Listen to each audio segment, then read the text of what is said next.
All right, we're going to continue on. We're going to skip 9.6, and this is actually 9.7.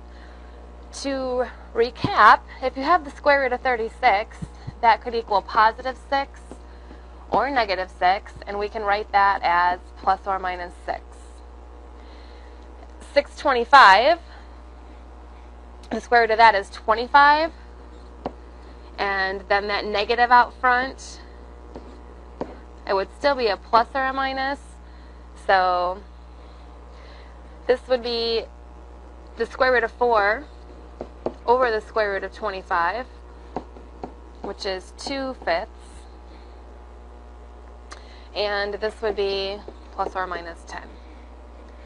So when we're solving this, you would take the square root of each side. So x would equal positive or negative 2. This would be impossible.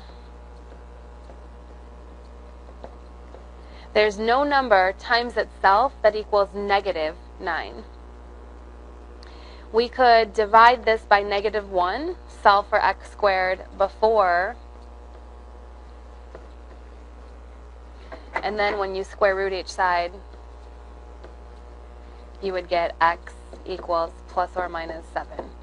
So just to remember, the square root of x squared is x, because x squared is x times x.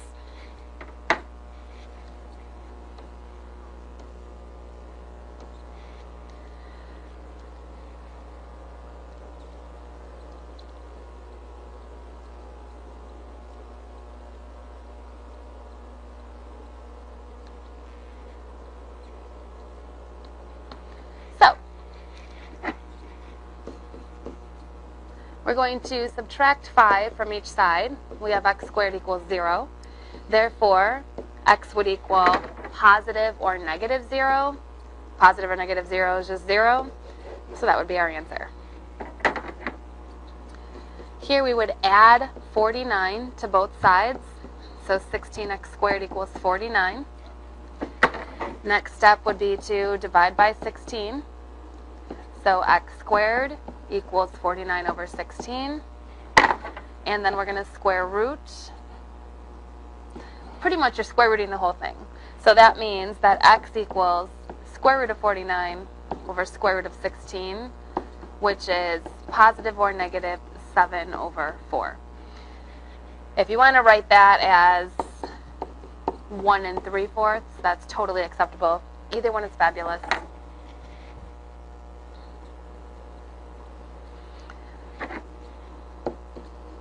Whoops. All right, so now we have 100x squared equals negative 49. You can stop right now. If you don't know you can stop right now, you would divide by 100. But this negative right here makes it impossible for now. We're going to get into imaginary numbers by the end of the year, but for now, x has no solution.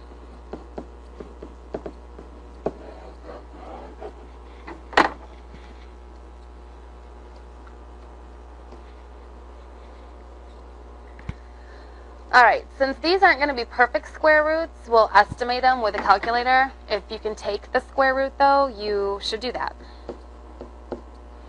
So we will subtract 90 from both sides. You might be thinking this is no solution, but what you need to realize when you divide by negative 3, you get a positive. So, whoa, I have an x cubed. Okay. So when you take the square root of both sides, before you just type that in your calculator, let's kind of think. The square root of 25 is 5. The square root of 36 is 6. So the square root of 30 is most likely going to be somewhere in between 5 and 6, probably like 5.45, I'm guessing. So as I'm typing in my calculator, 5.477.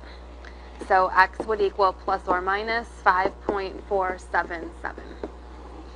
3 decimals is a good amount to go out to.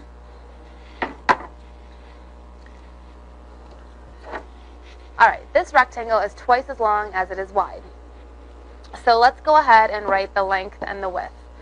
If it is twice as long as it is wide, that means that instead of L, we can write this as 2W. Twice as long. The length is now twice the width. Area is found by doing length times width. We no longer have an L, so we're going to write this as 2W times W, equaling 578.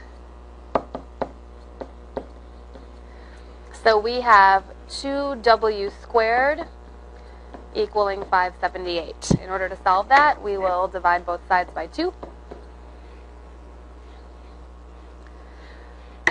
Hold on here, I need that to be an 8.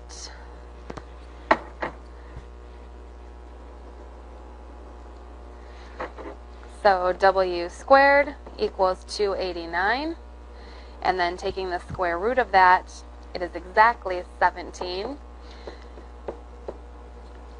In this instance of the story problem, the negative 17 doesn't make sense to have dimensions of a rectangle of negative 17. So we're just going to work with the 17 here. Therefore, the width is 17. And since the length is twice the width, the length is going to be 34. So the dimensions are a 17 by 34 rectangle.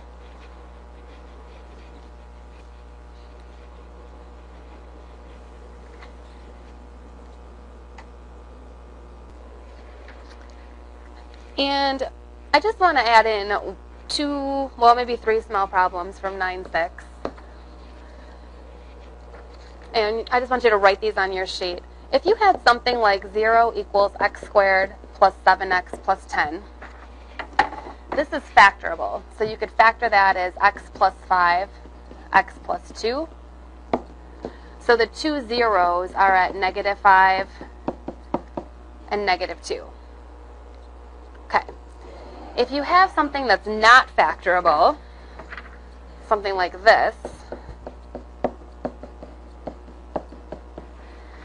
the easiest way to figure out the zeros right now is to find the line of symmetry to figure out what's going on. So A is 1 and B is 6. So we're going to have negative 6 over 2 times 1, which is negative 3. That's our x value. We're now going to plug negative 3 in to solve for y. So negative 3 squared plus 6 times negative 3 plus 10.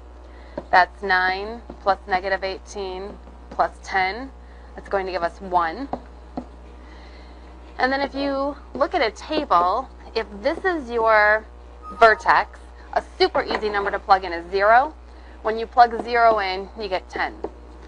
The same distance away from the line of symmetry as 0 is negative 6. So negative 6 is also going to give you 10. This data tells you that it'll never cross the axis. At negative 3, it's 1. At 0, it's up here at 10. This will have no x-intercepts ever.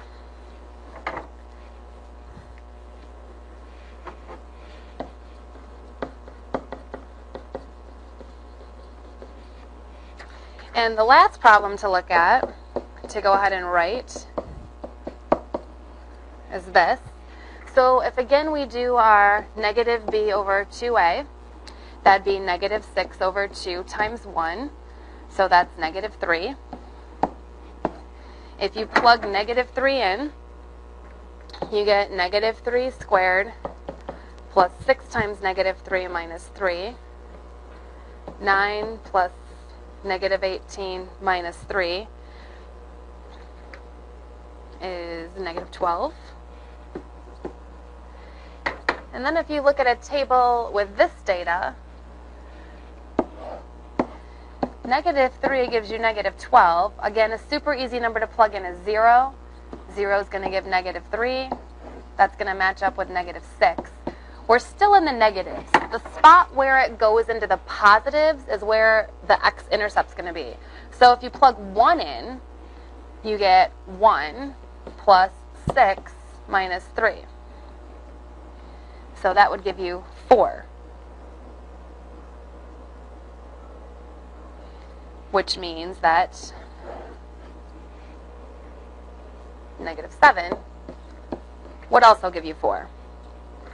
This is telling us that our x-intercept is somewhere in between negative 6 and negative 7, and it's somewhere in between 0 and 1.